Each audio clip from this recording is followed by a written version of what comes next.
Halo teman-teman, di video kali ini kita akan melihat beberapa contoh teks penyuntingan bahasa Indonesia sebelum dan sesudah disunting.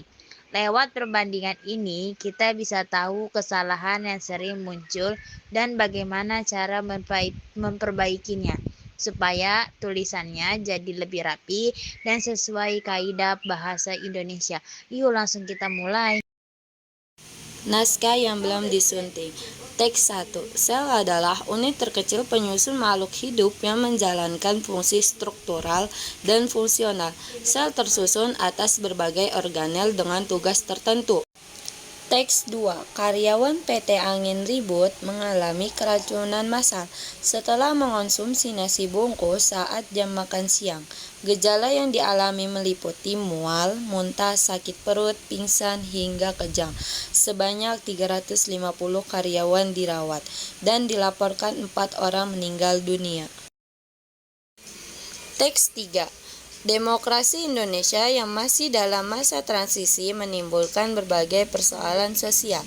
Salah satu dampaknya adalah munculnya unjuk rasa yang dipicu oleh masalah ekonomi dan sosial, seperti penggusuran dan kenaikan harga. Unjuk rasa dapat membantu penyelesaian masalah, tetapi jika berlebihan dan disertai kekerasan dapat menimbulkan kekacauan. Teks 1 suntingan. Sel merupakan unit terkecil penyusun makhluk hidup yang menjalankan fungsi struktural dan fungsional. Sel tersusun atas berbagai organel yang masing-masing memiliki fungsi tertentu. Berdasarkan keberadaan member inti, sel dibedakan menjadi dua jenis, yaitu sel prokariotik yang tidak memiliki membran inti dan sel eukariotik yang memiliki membran inti. Teks 2 suntingan. Karyawan PT Angin Ribut mengalami keracunan massal setelah mengonsumsikan nasi bungkus pada jam makan siang. Gejala yang dialami meliputi mual, muntah, sakit perut, pingsan, hingga kejang. Sebanyak 350 karyawan harus mendapatkan perawatan medis dan dilaporkan 4 orang meninggal dunia.